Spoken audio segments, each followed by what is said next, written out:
Hey fam, let's jump right into this topic. The topic today is dating. What are you guys, what are your version of dating? Is it something that we should be doing? Or is it something that the world made up? And I know it probably sounds crazy because it's normal. We've been hearing people dating for years. We've dated ourselves. And what did it benefit us in the end? Dating. Was it okay to be intimate with several different people while you're looking for the one who you wanted to settle down with? Is that something that we should be doing? Would you encourage your children to do that? Because I know I didn't. I remember when I was a teenager, young in a junior high school, a lot of people were coupled up. People had boyfriends and girlfriends, and people were having sex as early as 11 and 12 years old. I remember that.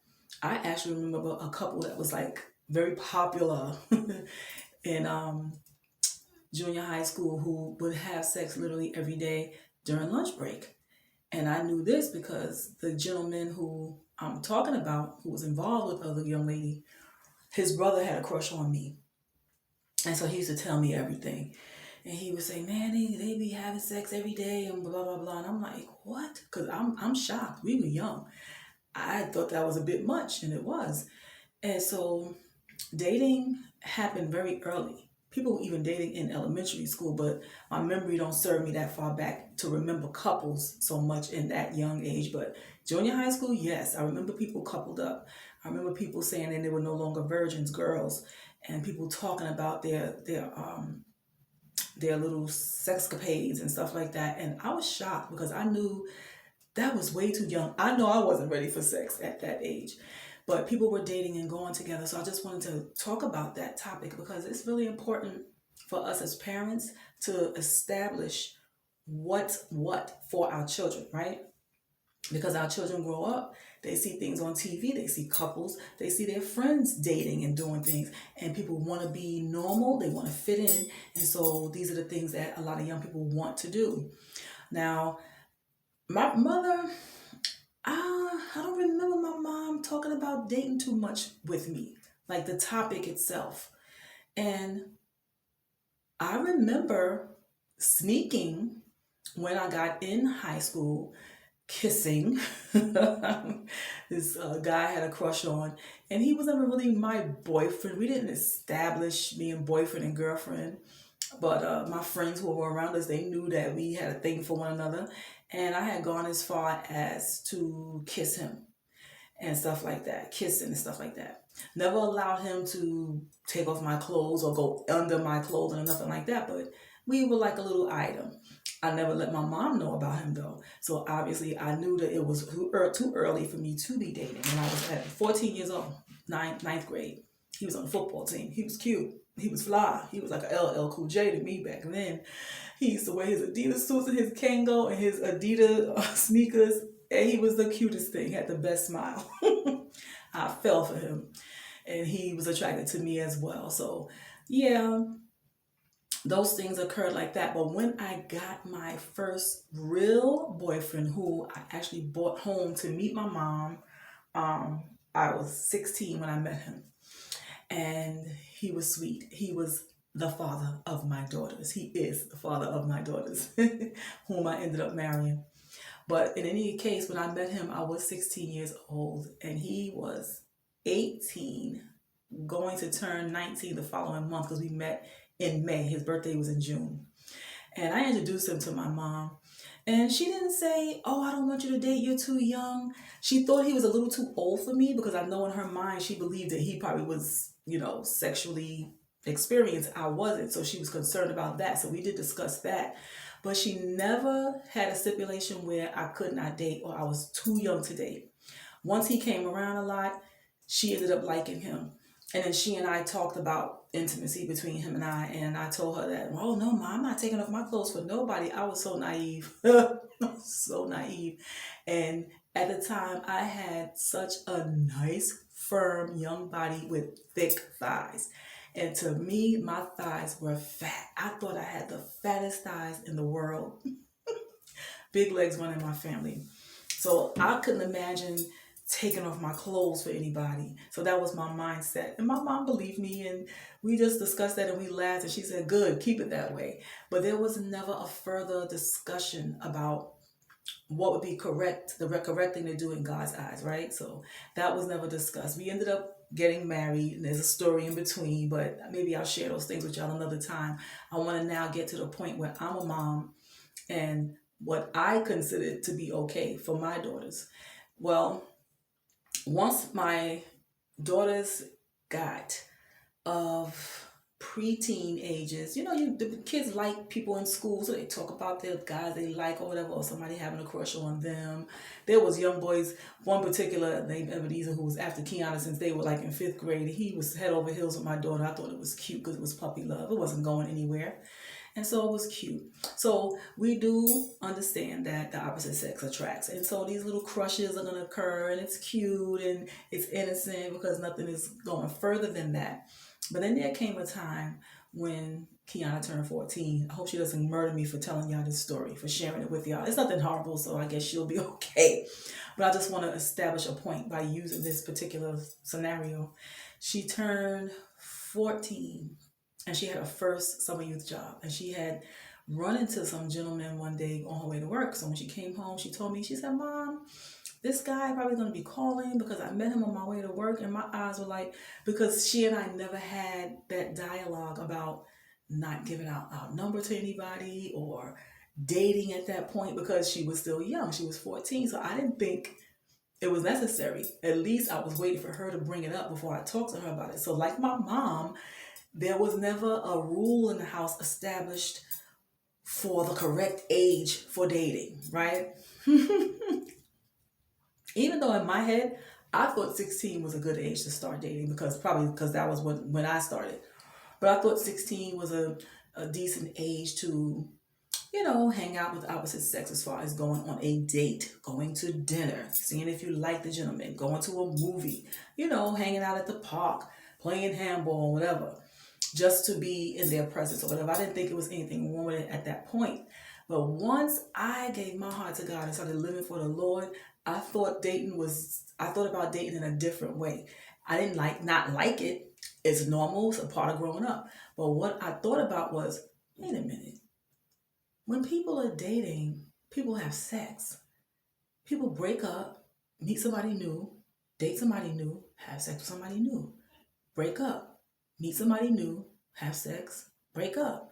I'm like, wait a minute, this dating thing is not cool. This dating thing is not cool. Based on my experience with my friends, I ended up marrying my children's father, and then I hadn't had a dating life until after our breakup and stuff. So I wasn't in the dating world like that. I was thrown into the dating world as an adult for the first time once he and I separated. So I have friends, of course, and we see stories. We know stories of people breaking up. "Oh, you're not with that person no more? No, I got this new guy." And that don't work out. "Oh, I got this new guy." And the story repeats. Next thing you know, your numbers are building and you don't have a solid partner for a permanent lifestyle. So as my daughter started growing up and she said something about dating, I'm like, wait a minute, you're 14. You're talking about dating? No dating. Too young. And she was like, "Well, how old should I be before I date?" And I said, "Kiana," it was funny. At that point, it was like the Holy Spirit just said, "Oh, dating is not something that we should be down with. You are looking for a spouse if you start dating. This is going to be somebody you are considering marrying. So you're definitely not of marriageable age." Well, in the Bible, they married at 14, 12, whatever. But in this society, we don't do that. We finish school. Y'all already know the story.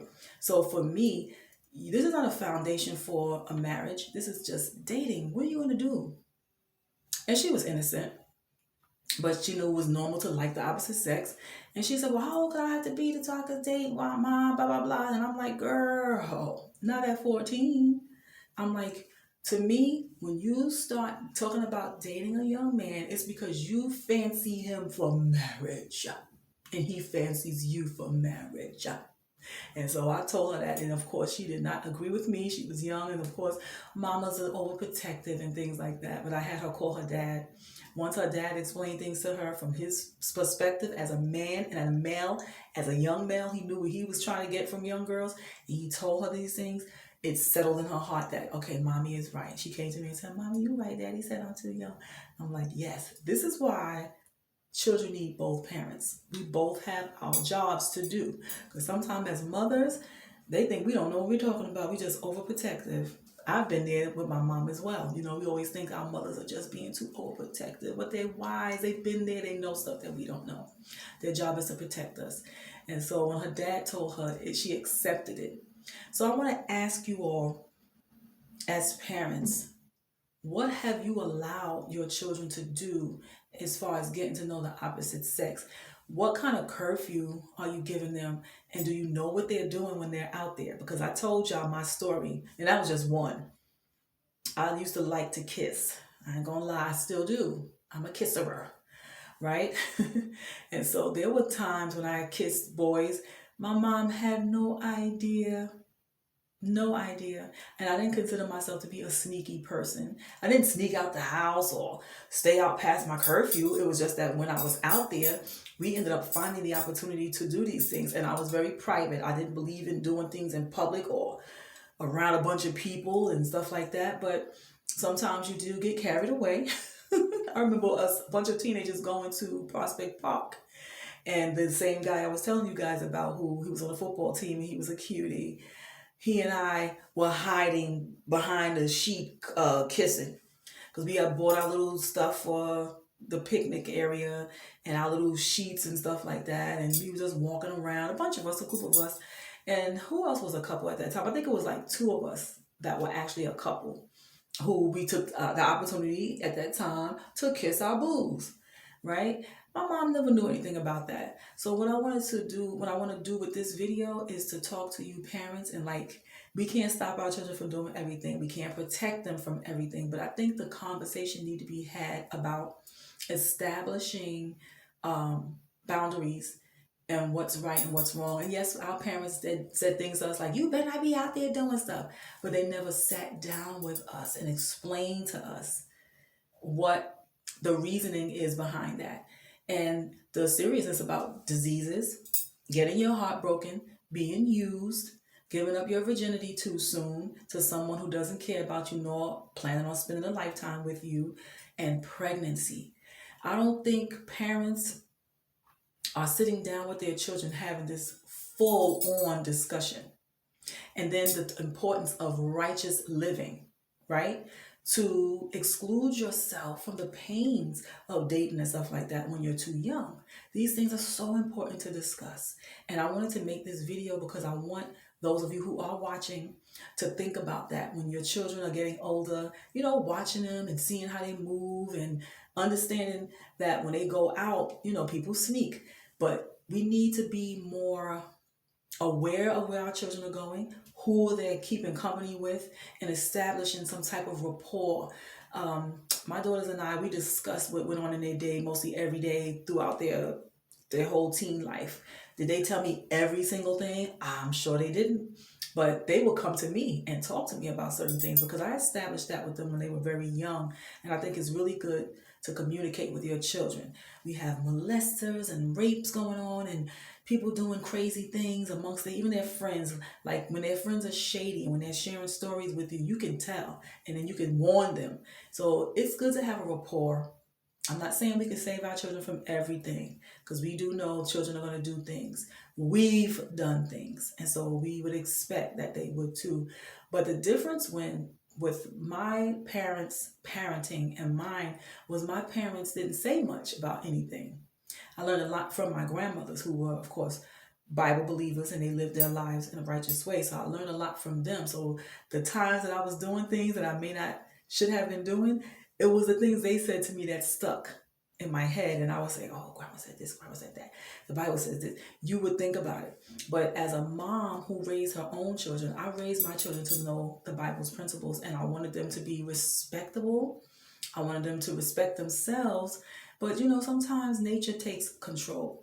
Our bodies are going through stuff when we're teenagers. We were all tingly and giddy and butterflies are just dancing around in our bellies and stuff like that. And our eyes are filled with stars looking at this cute guy that we like. And a cute guy who gives us attention is what? Ooh, overwhelming for a young girl, you know? So these things are going to happen. So I just want us to know that our children are growing up. A lot of us in my age group, our kids are already grown. And we already did what we did as far as parenting them. But now a lot of us have grandchildren. And this dating is not a good thing, family. It's not to say, oh, I'm going to date this guy, because the breaking up part is the insane thing. It's like you just going through a bunch of people. You're sampling during your dating time. It's sampling, and it's not cool because you're tarnishing yourself. Go look at my video. It says sex, sex, sex. Just go down, scroll down and find it and look at that and see what you guys think of that. Because being pure nowadays is just like, it's corny to people, it's boring, it's old school, people don't want to hear that, but it has such a beautiful thing about it. It's beautiful to save yourself for someone and not tarnish yourself. And my God, saving yourself from so much heartbreak, especially women. Especially for us girls, we suffer heartbreak. We give ourselves to somebody, we're internal. So once they're coming into us, we're inviting them into our being, soul to soul. These are ties, this bonding. So dating should not be a time to sample all the goods out there and allowing somebody to sample your goods. If you're going to date when you're young, I think in all fairness, we would probably want our young people to go out in groups and go do a dinner, skating, movie, a sports event, a concert, things like that, because social skills are important. Things like that, and then prayerfully they will come on home afterward. You know what I'm saying? But because we cannot just tie them down to the bed and just pray that they don't ever go out and keep them away from the world. We can't do that. We want to trust our children, so we have to give them a little leeway. But dating on a whole should not be spent being sampled by everybody that you meet, because it's important to get to know people. A lot of times, once we get to know people, we don't even like them. Initially, it's the attraction, right? But then when we get to know them, we be like, ugh, he gets on my nerve. Meanwhile, if dating for you, especially as a teenager, I'm going to talk about adults dating another time, but as a teenager, dating for you means I have to have sex with this guy because we're a couple. No, no, that's not a good look. It's not good for your psyche. It's not good for anything. We have so much high rates of teenage pregnancy, and disease still exists. Venereal disease still exists. I had a friend who actually worked at a clinic, and she said it was amazing. All the people coming in there, young people coming in there. And we know the abortion clinics are filled with young ladies getting rid of babies, unwanted babies. And so this dating scene, it needs to be discussed with your children that you do things in a group setting, going out with the idea to come back home. There's no one-on-one with you and no guy. And even for your sons, there's no one-on-one for you with no woman or young lady, because they're not even ready for that. It's too many consequences. So the consequences of being intimate should be discussed, because this is a part of dating in the world that we live in. Sex is a part of dating in this world, and it is not of God. There is no such thing. You will not even find the word dating in the Bible, right? So there was no such thing. A man would look at a woman and be fascinated with her, and he would choose her for his wife, and vice versa. And the families would meet. They would talk and discuss and see if they were a fit.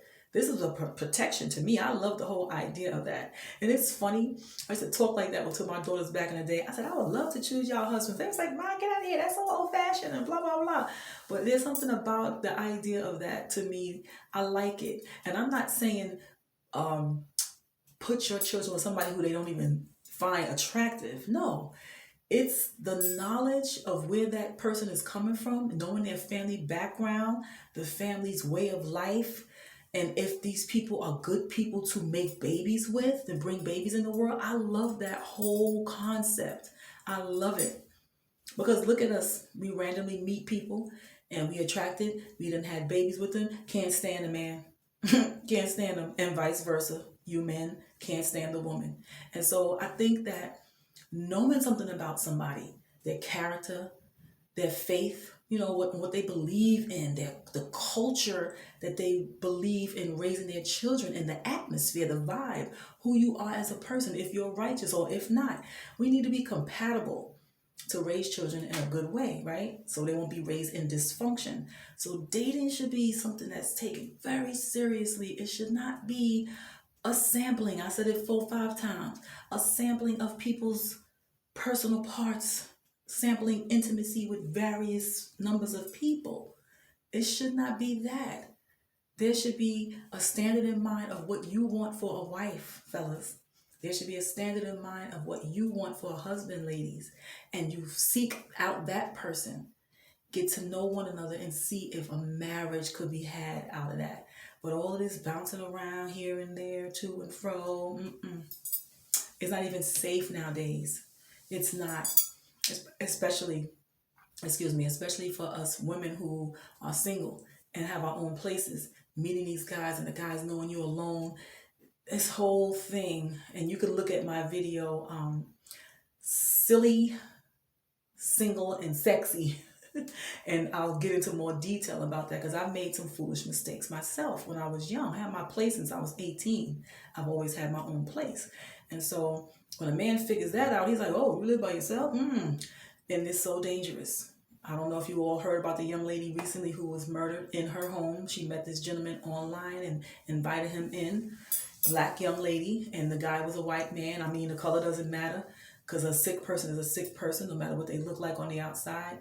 But, it looked bad. She invited this guy in. Nobody in her family knew this guy. So being alone is very risky, and then doing things like that is even more dangerous. We have to be careful. So this whole dating thing needs to be considered seriously. So what are your thoughts? I would love to hear something from somebody. Somebody share with me their thoughts, and we might disagree, and that's fine because we can agree to disagree. You can show me your spin on it, your perspective on the whole thing. All right, family, I am done. I hope that something I said made a little bit of sense to you, some kind of way. But I want to share another video in reference to dating with older people, grown folk, because once we think we're grown, we can do whatever we want. We have that crazy mindset too, and then we're setting ourselves up for danger as well. So peace, love, and blessings to you, family. I love you. Please subscribe if you have not. Go through my videos and check out the titles and see which ones are interesting to you and give it a watch. And if you like it, share it. Please hit the notification bell if you have not, and please subscribe. I love you, family. Peace, love, and blessings.